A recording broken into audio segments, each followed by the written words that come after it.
بسم اللہ الرحمن الرحیم۔ گلزار اردو 11ویں جماعت کے لیے اردو نصاب لازمی 2019 کے مطابق جو آزمائشی اشاعت ہے اس میں دیے گئے پہلے مضمون کا ہم مطالعہ کریں گے۔ مضمون کا نام ہے قومی اتفاق اور اس کے لکھنے والے ہیں سر سید احمد خان۔ مضمون پڑھنا شروع کرتی ہوں۔ بسم اللہ الرحمن الرحیم۔ شروع اللہ کے نام سے جو بڑا مہربان نہایت رحم والا ہے۔ اس کے بعد ایک یلو کلر کے باکس میں سر سید احمد خان کی تصویر دی گئی ہے اور ان کے متعلق کچھ معلومات دی گئی ہیں۔ سر سید احمد خان پیدائش 17 اکتوبر 1817 دہلی، وفات 27 مارچ 1898 علی گڑھ 1898۔ خطابات خان بہادر سر، تصانیف آثار الصنادید، سفرنامہ مسافران لندن، تاریخ سرکشی بجنور، اسباب بغاوت ہند، خطبات احمدیہ۔ اس کے بعد مضمون کا عنوان لکھا ہے قومی اتفاق۔ حاصلات تعلم لکھے گئے ہیں بلو کلر کے باکس میں، جو کہ 4 ہیں۔ علمی یا ادبی گفتگو سن کر محظوظ ہو سکیں اور اس کے نمبر 1 ہے علمی یا ادبی گفتگو سن کر محظوظ ہو سکیں اور اس کے محاسن کی تفہیم کر سکیں۔ نمبر 2 کسی متن کو سن کر اپنی جماعت کے معیار کے مطابق مناسب جواب دے سکیں۔ نمبر 3 درسی کتاب کے مطالعے سے اخذ کردہ معلومات اپنے تجربات و مشاہدات کی روشنی میں بصورت مضمون تحریر کر سکیں۔ نمبر 4 مختلف قسم کے فارم پر کر سکیں، مثلاً داخلہ فارم۔ قومی اتفاق۔ قوم کا لفظ ایک ایسا لفظ ہے جس کے معنی پر کسی قدر غور کرنا لازم ہے۔ زمانے دراز سے جس کی ابتدا تاریخی زمانے سے بھی بالاتر ہے، قوموں کا شمار کسی بزرگ کی نسل میں ہونے یا کسی ملک کا باشندہ ہونے سے ہوتا تھا۔ حضرت محمد رسول اللہ خاتم النبیین صلی اللہ علیہ وآلہ وسلم و اصحابہ، ترجمہ حضرت محمد اللہ تعالیٰ کے رسول ہیں اور اللہ تعالیٰ کے آخری نبی اور رسول ہیں۔ آپ صلی اللہ علیہ وآلہ وصحبہ وسلم پر اور آپ کی آل اور صحابہ اکرام رضی اللہ عنہم پر رحمت اور سلامتی ہو۔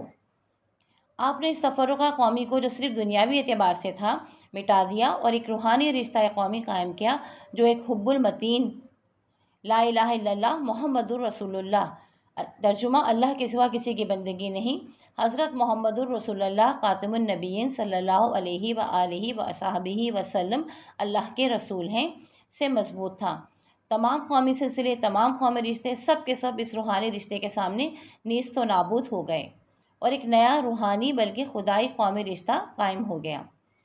اسلام کسی سے نہیں پوچھتا کہ وہ ترک ہے یا تاجک، وہ افریقہ کا رہنے والا ہے یا عرب کا، وہ چین کا باشندہ ہے یا ماں چین کا، وہ پنجاب میں پیدا ہوا ہے یا ہندوستان میں، وہ کالے رنگ کا ہے یا گورے رنگ کا۔ بلکہ جس کسی نے عروۃ الوثقی توحید کی مضبوط رسی کلمہ توحید کو مستحکم کیا، وہ ایک قوم ہو گیا، کیونکہ خدا نے خود فرمایا ہے انما المؤمنون اخوۃ فاصلحوا بین اخویکم واتقوا اللہ لعلکم ترحمون، سورۃ الحجرات آیت نمبر 10۔ ترجمہ مومن تو آپس میں بھائی بھائی ہیں، تو اپنے 2 بھائیوں میں صلح کرا دو اور اللہ سے ڈرتے رہو تاکہ تم پر رحمت کی جائے۔ مجھے اس بات کے دیکھنے سے نہایت افسوس ہے کہ ہم سب آپس میں بھائی تو ہیں مگر مثل برادران یوسف کے ہیں۔ آپس میں دوستی اور محبت، یکدلی اور یکجہتی بہت کم ہے۔ حسد، بغض اور عداوت ہر جگہ اثر پایا جاتا ہے۔ حسد، بغض اور عداوت کا ہر جگہ اثر پایا جاتا ہے، جس کا نتیجہ آپس کی نااتفاقی ہے۔ شیطان جس نے خدا سے وعدہ کیا کہ وہ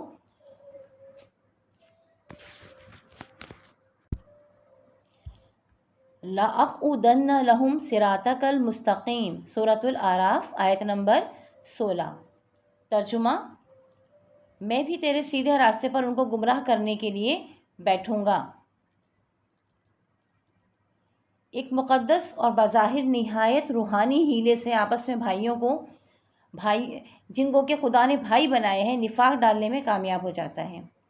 کون شخص ہے جو اس بات کو نہیں جانتا کہ من قال لا الہ الا اللہ فہو مسلم، من استقبل قبلتنا فہو مسلم ومن ہوا مسلم فہو جس شخص نے لا الہ الا اللہ کہا پس وہ مسلمان ہے۔ جو شخص ہمارے قبلے کی طرف رخ کرنے کا عقیدہ کرتا ہے پس وہ مسلمان ہے، اور جو مسلمان ہے وہ بھائی ہے۔ امام اعظم کا عقیدہ مشہور ہے، لا نکفر اہل القبلہ، ترجمہ ہم اہل قبلہ کی تکفیر نہیں کرتے۔ بائیہما فروعی مسائل میں اختلاف ہونے کے سبب کسی طرح ہماری قوم نے اس حبل المتین کی بندش کو توڑا ہے اور اس رشتہ اخوت کو جسے خدا نے خود قائم کیا تھا چھوڑا ہے۔ ان نا اتفاقیوں نے ہماری قوم کو نہایت ضعیف اور ٹکڑے ٹکڑے کر دیا ہے۔ جمعیت کی برکت ہماری قوم سے جاتی رہی ہے۔ قومی ہمدردی اور ترقی اور قومی امور کے سر انجام دینے میں اس نالائق نا اتفاقی نے بہت کچھ اثر بد پہنچایا ہے۔ بس ہماری قومی ترقی کا سب سے اول مرحلہ یہ ہے کہ ہم سب آپس کی محبت سے اس عداوت و نفاق کو یکتائی و یکجہتی سے مبدل کریں۔ یکتائی و یکجہتی سے ہمارا مقصد یہ نہیں ہے کہ سب لوگ اپنے اپنے عقائد کو چھوڑ کر ایک عقیدے پر قائم ہو جائیں۔ یہ امر تو قانون قدرت کے خلاف ہے، جو ہو نہیں سکتا، نہ تو پہلے کبھی ہوا اور نہ آئندہ کبھی ہوگا۔ اتفاق کے قائم رکھنے کی جس کی ہم کو ضرورت ہے، ایک اور عقلی و نقلی راہ ہے جس کی پیروی قومی اتحاد کے ذریعے ہو سکتی ہے، جس کی پیروی قومی اتحاد کا ذریعہ ہو سکتی ہے۔ انسان جب اپنی ہستی پر نظر ڈالے گا تو اپنے دو حصے پائے گا، ایک حصہ خدا کا اور ایک حصہ اپنے ابنائے جنس کا۔ انسان کا دل یا اس کا اعتقاد، یا مختصر سے الفاظ میں یوں کہوں کہ اس کا مذہب خدا کا حصہ ہے، جس میں دوسرا کوئی شریک نہیں۔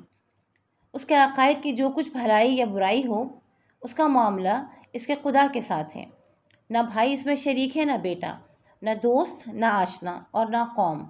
بس ہم کو اس بات سے جس کا اثر ہر ایک کی صرف ذات تک محدود ہے اور ہم سے کچھ تعلق نہیں ہے، کچھ بھی تعلق رکھنا نہیں چاہیے۔ نہایت افسوس اور نادانی کی بات ہے کہ ہم کسی سے ایسے امر میں عداوت رکھیں جس کا اثر خود اسی تک محدود ہے اور ہم کو اس سے کچھ بھی ضرر و نقصان نہیں۔ جو حصہ کہ انسان میں اس کے ابنائے جنس کا ہے، اس سے ہم کو غرض رکھنی چاہیے، اور وہ حصہ آپس کی محبت، باہمی دوستی، ایک دوسرے کی اعانت، ایک دوسرے کی ہمدردی ہے، جس کے مجموعے کا نام قومی ہمدردی ہے۔ یہی ایک طریقہ ہے جس سے خدا کے حکم کی بھی اطاعت اور آپس میں برادرانہ برتاؤ، قومی اتفاق، قومی ہمدردی قائم ہو سکتی ہے، جو قومی ترقی کے لیے پہلی منزل ہے۔ یہ بات ہم کو بھولنی نہیں چاہیے کہ ان روحانی بھائیوں کے سوا اور بھی ہمارے وطنی بھائی ہیں۔ وہ ہمارے ساتھ اس کلمے میں جس نے ہم مختلف قوموں اور مختلف فرقوں کو ایک قوم اور آپس میں روحانی بھائی بنا دیا ہے، شریک نہیں ہیں، مگر بہت سے تمدنی امور ہیں جن میں ہم اور وہ مثل بھائیوں کے شریک ہیں۔ ہمسائے کا ادب ہمارے مذہب کا ایک جزو ہے، اور یہی ہمسائیگی وسعت پاتے پاتے ہم ملکی اور ہم وطنی کی وسعت تک پہنچ گئی ہے۔ ان ہم وطن بھائیوں میں بھی دو حصے ہیں، ایک خدا کا اور ایک ابنائے جنس کا۔ خدا کا حصہ خدا کے لیے چھوڑ دو، اور جو حصہ ان میں ابنائے جنس کا ہے اس سے غرض رکھو۔ تمام امور انسانیت میں جو تمدن اور معاشرت سے تعلق رکھتے ہیں، ایک دوسرے کے مددگار رہو، آپس میں سچی محبت، سچی دوستی اور دوستانہ بردباری رکھو۔ اتفاق کی خوبیاں لوگوں نے بہت کچھ بیان کی ہیں، وہ ایسی ظاہر ہیں کہ کوئی شخص اتفاق سے بھی اس کو بھول نہیں سکتا۔ بہت بڑے بڑے واقعات دنیا میں گزرے ہیں جن کو پرانی تاریخیں یاد دلاتی ہیں اور جن کی یاد سے ایک عجیب اثر ہمارے دلوں میں ہوتا ہے۔ وہ سب باہمی اتفاق کا نتیجہ ہیں۔ اس وقت تعلیم یافتہ دنیا میں جو کچھ ترقی ہے یا مہذب ملکوں میں جو کچھ طاقت ہے، وہ سب اتفاق کی بدولت ہے۔ بعض قابل ادب بزرگوں کا قول ہے کہ جس طرح اصلی دوستی دنیا میں ناپید ہے، اسی طرح آپس کا اتفاق بھی ناممکن ہے۔ ان کی دلیل یہ ہے کہ تمام انسانوں کی طبع اور ان کے اغراض مختلف ہیں، تو ضرور ہے کہ وہ ایک دوسرے کے مخالف ہوں۔ ہاں، یہ بات سچ ہے، مگر جس اتفاق پر ہم بحث کرتے ہیں وہ شخصی اتفاق نہیں ہے، بلکہ قومی اتفاق ہے۔ ہمارے آپس میں گو کہ کیسا ہی نفاق ہو، جو خدا کے نزدیک ایک سخت گناہ ہے، مگر وہ قومی اتحاد اور قومی اتفاق کے معنی نہیں ہیں۔ قومی بھلائی یا قومی برائی کا اثر تمام قوم کے لوگوں پر پہنچتا ہے۔ اس زمانے میں جو سب سے بڑا سبب ہماری قوم کے تنزل کا ہے وہ یہی ہے کہ ہم میں قومی اتفاق کا خیال نسیاً منسیہ ہو گیا ہے۔ کسی کو بجز ذاتی منفعت کے قومی بھلائی یا قومی منفعت کا خیال بھی نہیں آتا۔ اگر کوئی کچھ کرتا ہے، اگر کوئی کچھ کرتا بھی ہے تو اس کو پہلے اپنی ذاتی غرض مد نظر ہوتی ہے۔ یہی وجہ ہے کہ ہمارے کاموں میں برکت نہیں ہوتی۔ باقوس از مقالات سر سید۔ اب اس کے بعد مشق ہے جس میں سوال نمبر 1 ہے، درج ذیل سوالات کے جوابات دیجیے۔ الف، پرانے زمانے میں لفظ قوم سے کیا مراد لی جاتی تھی؟ ب، اسلام نے تفرقہ قومی کو مٹا کر کون سا رشتہ قائم کیا ہے؟ جیم، سر سید کے نزدیک قومی ترقی کا اولین مرحلہ کیا ہے؟ دال، یکتائی و یکجہتی سے سر سید کی کیا مراد ہے؟ ہے، مسلمانوں کے زوال کا سب سے بڑا سبب کیا ہے؟ واو، سر سید کے مطابق قومی اتحاد کیسے قائم کیا جا سکتا ہے؟ زے، قومی ہمدردی سے کیا فائدے ہیں؟ ہے، شخصی اتفاق اور قومی اتفاق میں کیا فرق ہے؟ سوال نمبر 2، اس سبق کا خلاصہ تحریر کیجیے۔ سوال نمبر 3، درست جواب پر صحیح کا نشان لگائیے۔ حبل المتین سے مراد ہے نمبر 1 الف، مذہب، ب، یکجہتی، جیم، رنگ و نسل، دال، قومیت۔ نمبر 2، ہمسائے کا ادب ہمارے مذہب کا ہے۔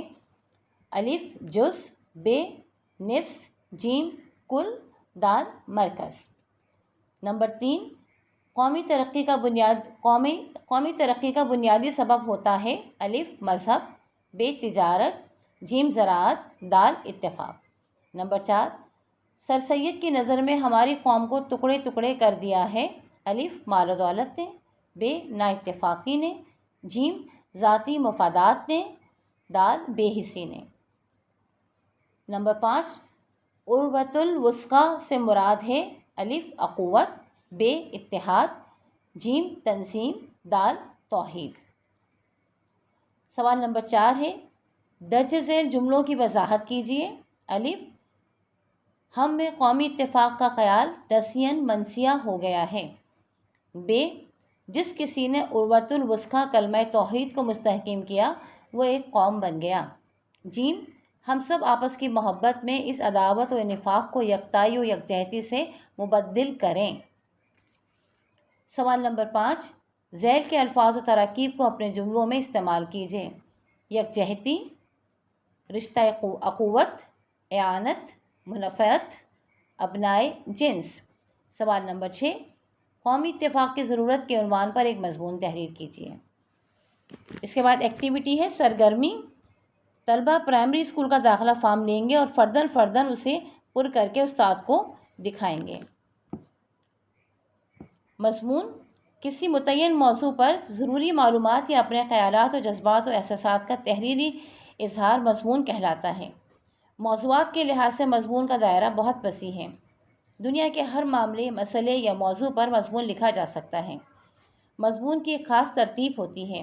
نمبر 1، زیر بحث مسئلے کا تعارف۔ نمبر 2، حمایت و مخالف میں دلائل۔ نمبر 3، نتیجہ۔ ہر مضمون کے لیے نظم و ضبط، توازن اور تناسب ضروری ہے۔ مضمون میں طرز بیان اور زبان کی بھی بڑی اہمیت ہے۔ الفاظ میں جس قدر قطعیت اور شفافیت ہوگی اسی قدر مدعا نگاری کا حق ادا ہوگا۔ برائے اساتذہ، پرائمری اسکول کا داخلہ فارم طلبہ کو فراہم کیجیے اور پر کروا کر اس کی جانچ کیجیے۔ ضروری ہو تو ان کی اصلاح بھی کیجیے۔ نئے الفاظ و تراکیب کا درست تلفظ اور معنی و تشریح بتائیے۔ پہلے طلبہ کو عبارت فہمی کا موقع دیجیے، اس کے بعد تقریری طریقہ اختیار کرتے ہوئے مؤثر تعمیری بازرسی کیجیے۔ یہاں پر یہ سبق کمپلیٹ ہو جاتا ہے۔ اب اس کے بعد جو آخر میں فرہنگ ہے جس میں کہ مشکل الفاظ کے معنی دیے گئے ہیں، اب میں وہ بھی آپ کے لیے پڑھ دیتی ہوں۔ قومی اتفاق میں جو مشکل الفاظ آئے ہیں ان کے معنی ہیں۔ پہلا ہے حبل المتین، مضبوط رسی یعنی کلمہ طیبہ۔ نیست و نابود، تباہ و برباد معدوم، عروۃ الوثقی مضبوط گرفت یعنی اللہ کی رسی کو مضبوطی سے تھامنا، یکجہتی اتفاق بائے ہما اس سب کے ساتھ، فروعی مسائل ضمنی جزوی غیر اہم یا معمولی مسائل، جمعیت اکٹھا پن یعنی جماعت گروہ، عداوت و نفاق دشمنی اور نا اتفاقی، یکتائی وحدت، مبدل تبدیل، مقدس ناپاک مقدس پاک، ہیلے بہانے، تکفیر کافر کہنا، ابنائے جنس ایک ہی جنس کی یعنی ہم قوم، اعتقاد یقین و عقیدہ، امر کام، ضرر تکلیف، اعانت مدد، تمدنی امور مل کے رہنے کی باتیں، ہمسائے پڑوسی، جزء حصہ، ہمسائیگی پڑوس، تمدن و معاشرت آپس میں مل جل کر زندگی گزارنا، طبع طبیعت کی جمع عادتیں، تنازعات جھگڑے، نسین منسیہ بالکل بھولا بسرا فراموش۔ اب اس کے بعد ہمارا یہ چیپٹر کمپلیٹ ہو جاتا ہے۔ انشاءاللہ تعالیٰ نیکسٹ ٹائم میں آپ کو دوسرا چیپٹر جو ہے اس کی آڈیو بھیجی جائے گی۔ ہمارے اس چینل کو لائک، شیئر اور سبسکرائب ضرور کیجیے اور اسے اپنے دوستوں تک پہنچائیے تاکہ زیادہ سے زیادہ لوگ اس سے فائدہ اٹھا سکیں۔